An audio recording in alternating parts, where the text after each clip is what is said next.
வணக்கம் மாணவர்களே. இந்த நீட் 2025 அதை பற்றி தான் இந்த வீடியோ.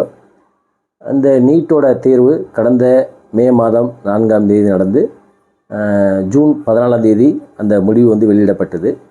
கிட்டத்தட்ட 22 லட்சம் மாணவர்கள் எழுதிய இந்த நீட் 2025 பாதிக்கு பாதி 50% பெர்சன்டைல் அப்படிங்கிற கான்செப்டில் 12 லட்சம் பேர் சுமார் 12 லட்சம் பேர் இந்த தேர்வுக்கு தயாராகியிருக்காங்க. அதாவது குவாலிஃபைடு 144 மார்க் ஓசி, அதாவது ஜென்ரல் ப்ளஸ் இடபிள்யூஎஸ் அப்படின்னா அதர் கேட்டகரிக்கு 127 அப்படிங்கிறதா இதில் ஒரு முக்கியமாக பார்க்கப்படுகிறது. அதாவது நீட் குவாலிஃபைடு ஆனது பாதிக்கு பாதி 50%. அதுக்கப்புறம் இந்த நீட் தேர்வை பொறுத்த மட்டும் ரிசல்ட்டு அப்படிங்கிறது எப்படி இருக்குன்னா, கடந்த ஆண்டை காட்டிலும் இந்த ஆண்டு நீட் தேர்வில் அகில இந்திய அளவில் 0.45 அதாவது 0.45% குறைவு அப்படின்னு பார்க்கப்படுகிறது. நாடு முழுவதும் 1,10,000 அந்த மருத்துவ படிப்பதற்கான இடங்கள் உள்ளது. மொத்தம் 700க்கும் மேற்பட்ட 720 கல்லூரிகள் நாடு முழுவதும் இருக்குது அப்படிங்கிறத பார்க்க முடிகிறது. தமிழ்நாட்டை பொறுத்த மட்டும் இந்த தேர்வுக்கு சுமார் 2 லட்சம் பேர் விண்ணப்பிச்சிருந்தாங்க. அதில் எழுதியவர்கள் ஒரு 1,35,000 பேர். அதில் தேர்ச்சி பெற்றவர்கள் நீட் குவாலிஃபைடு ஆனவங்க ஒரு 76,000 பேர் அப்படிங்கிறத நம்ம பார்க்க முடிகிறது. தமிழ்நாட்டை பொறுத்த மட்டும் கடந்த ஆண்டுக்கு இந்த ஆண்டுக்கும் 2.5 அதாவது 2.5% குறைவு கம்மி. 2024 காட்டிலும் தேர்ச்சி பெற்றவங்க குறைவு அப்படிங்கிறத பார்க்க முடிகிறது. இதான் ஓவராலாக நீட் தேர்வு எழுதிய அந்த டேட்டாஸு. இப்போ தேர்ச்சி பெற்றதில் பார்த்திங்கன்னா இந்தியா பொறுத்த மட்டும் ராஜஸ்தானை சேர்ந்த மகேஸ்வரன் அப்படிங்கிற ஒரு மாணவன். அந்த மாணவனுக்கு 18 வயசு நிரம்பிய அந்த மாணவன் 686 மார்க் எடுத்து அவர் தேர்ச்சி பெற்றிருக்காரு. 686ன்னு வச்சுக்கோங்களேன். கடந்த ஆண்டு 720 67 மாணவர்கள் எடுத்திருந்தாங்க. ஆனால் இந்த ஆண்டு 686 தான் ஃபஸ்ட் மார்க்னே பார்க்க முடிகிறது. அதுக்கப்புறம் செகண்ட் தேர்டு அப்படிங்கிற மார்க்கு அடுத்தடுத்து ராஜஸ்தான் அந்த பகுதியை சேர்ந்த அந்த கோட்டா பகுதியில் படித்தவங்க தான் பார்க்க முடியுது.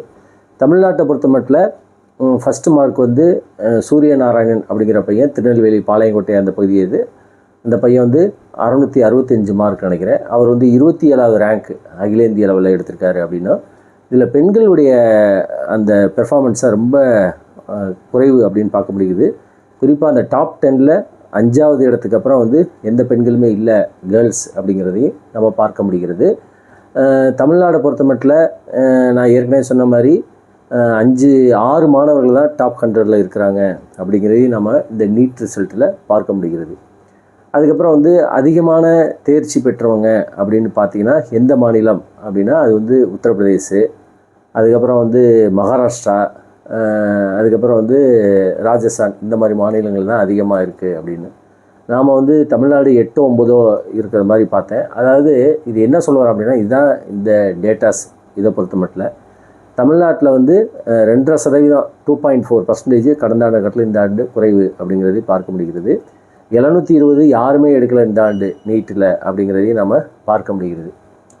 இப்போ இந்த நீட் தேர்வு எதிர்ப்பவர்கள்லாம் சொல்லுவாங்க. என்ன சொல்லுவாங்க அப்படின்னா, நீட் தேர்வு ஏன் எதிர்க்கிறோம் அப்படின்னா, நீட் தேர்வு கோச்சிங் கிளாஸ் போகாமல் யாரும் படிக்க முடியாது, கோச்சிங் கிளாஸ்க்கு லட்சக்கணக்கில் செலவு செய்ய வேண்டியதாக இருக்குது அப்படின்னு.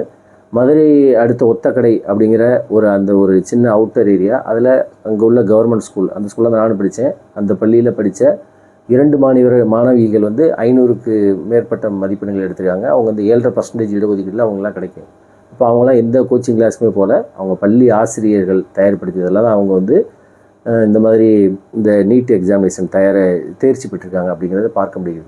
இப்போ என்னுடைய கணிப்பு என்ன அப்படின்னா, கோச்சிங் கிளாஸ் போய் தான் நீட் தேர்வுக்கு தயாராகணுமா? அப்போ இதை யார் நடவடிக்கை எடுத்தால் கோச்சிங் கிளாஸே இல்லாமல் பள்ளி பாடத்தோட எப்படி +2 மார்க் மதிப்பெண்களில் எப்படி +2 கோச்சிங்லேயே மாணவர்கள் இந்த நீட்டு 2015க்கு முன்னாடி எக்ஸாம் எழுதி பாஸ் பண்ணி போனாங்களோ, அதே மாதிரி ஏன் பள்ளி படிப்பிலே இந்த நீட்டுக்கான தேர்வை எழுதி ஏன் பாஸ் பண்ண முடியாதா அப்படின்னா கண்டிப்பாக முடியும்.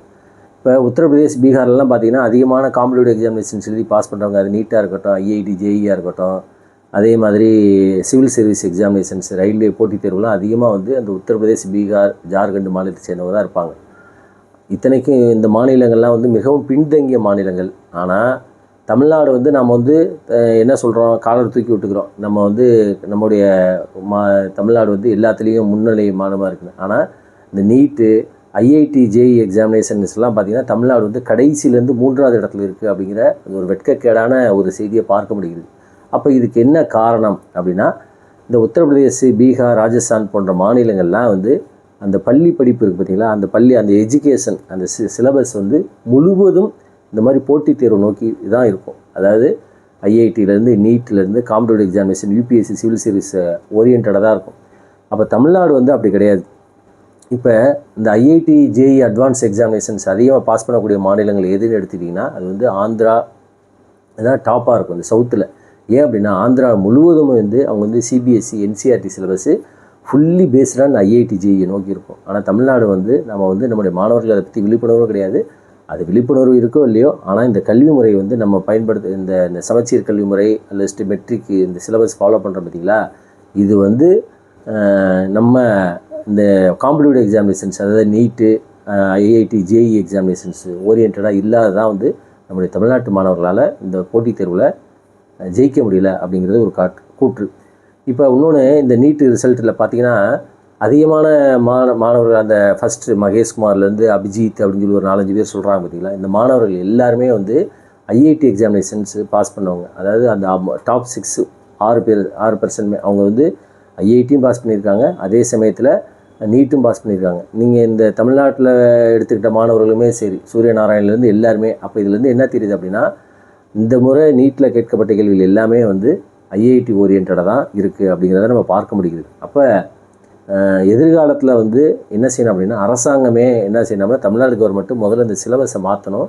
நீட்டை ரத்து பண்ணுறேன் அப்படிங்கிற அந்த வெற்று பேச்செல்லாம் விட்டுவிட்டு தமிழ்நாட்டு சிலபஸை முழுவதும் டிஸ்ஓரியன்ட் பண்ணிவிட்டு புதிய கோணத்தில் பியூர்லி எப்படி இருக்கணும் அப்படின்னா, இந்த போட்டித் தேர்வு நோக்கியதாக இருக்கணும். அது மத்திய அரசு அதாவது சிபிஎஸ்சி, என்சிஆர்டி சிலபஸ் அதை ஓரியன்டாக இருக்கணும்.